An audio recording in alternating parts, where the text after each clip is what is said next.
Армысыздар, құрметті отандастар. Екпе немесе вакцинаға қарсы күрес пен наразылықты біздер тоқтатпауымыз керек. Кейбір топас нұрботтар маған екпе мәжбүрлі емес, ешкімге де мәжбүрлі түрде екпе салынбайды. Екпе қауіпті емес, халықты дүрліктіріп арандатпа. Сотталасың, жауапқа тартыласың. Өзіңе де кішкентай кезіңде екпе салынған. Өлмей-ақ жүрсің ғой. Егер дәрігерге сенбесең, медициналық көмектен бас тарт деп осындай неше түрлі топас сөздер жазуда. Егер мен бір мәселені қолға алсам, сол мәселенің соңына дейін түсіп алатын әдетім бар. Себебі осындай мәселелерде ұлт пен халықтың тағдырына қауіп төніп тұрғаннан кейін де жаным тыныштық таппайды. Сол үшін де айтамын, жазамын. Бұл менің бар болмысым. Мен де кезінде бандит биліктің құрбаны болдым. Бірақ басқа адамдардың да құрбан болуына жол бермеу үшін күресемін. Екпені немесе вакцинаны қалайда салу үшін жауыз билік түрлі жолдарын қулық жасау арқылы ойлап табады. Сендер нұрботтар екпені егу мәжбүрлі болмайды дейсіңдер.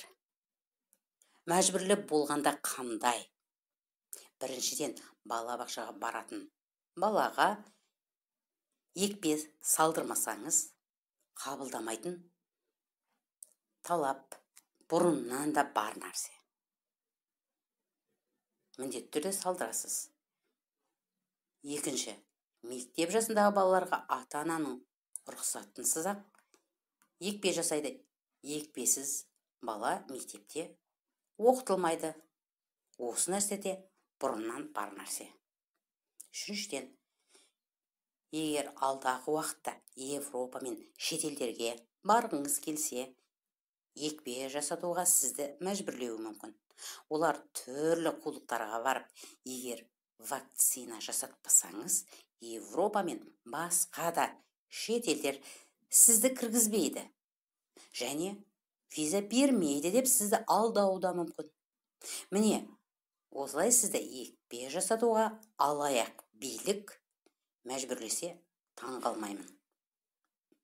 Осындай түрлі амалдармен қу тәсілдер арқылы екпені ектіруге олар түрлі мәжбүрлікке адамдарды итермелейді. Енді осындай нәрселер мәжбүрлеу емей немене. Тіпті бұлар алдағы уақытта егер екпең болмаса жұмысқа тұра алмайсың деген нәрсені ойлап тапса да еш таң қалмаймын. Иә, біздердің буынға да кішкентай кездерімізде екпе салынған. Ол рас нәрсе. Ол кездегі жағдай мен қазіргі жемқорлар мен ұрылар жайлаған заманды мүлдем салыстыруға болмайды. Соңғы 30 жылдағы салынған сапасыз екпелердің салдарынан қаншама балалар мен сәбилер мүгедек болып қалды. Тіпті өліп те кеткендері қаншама. Осы туралы фактілер өте көп. Бірақ осы нәрселерді біздің денсаулық сақтау министрлері ешқашанда өздері жасаған қылмыстарын мойындаған емес. Және мойындамайды да. Егер мойындаса, жауапқа тартылады. Сондықтан мойындамайды. Нұрботтар маған егер сенбесең, дәрігерлік көмектен бас тарт деп айтуда.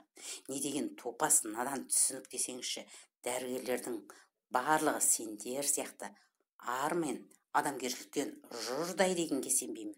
Тіпті соңғы кезде көптеген медицина саласындағы қызметкерлердің өздері шындықты айтуда.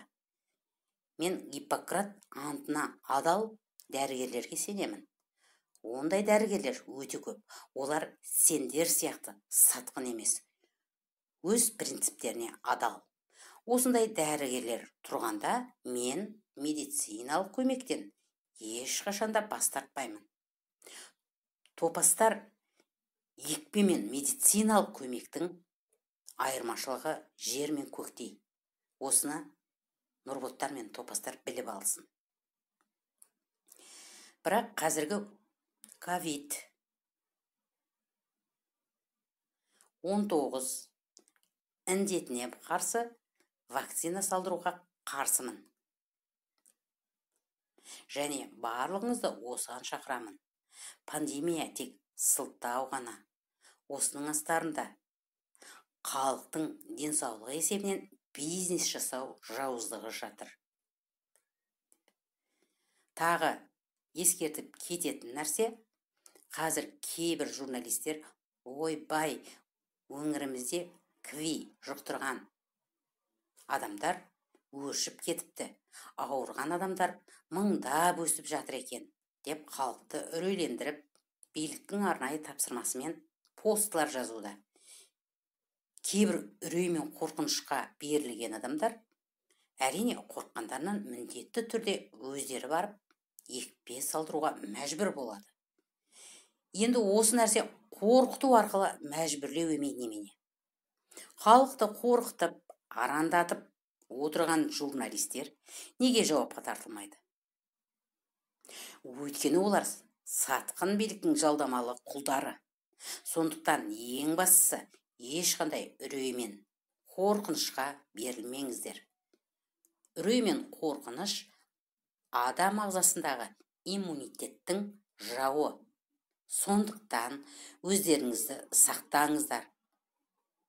Қоғам күрескері Ардақ Ашим.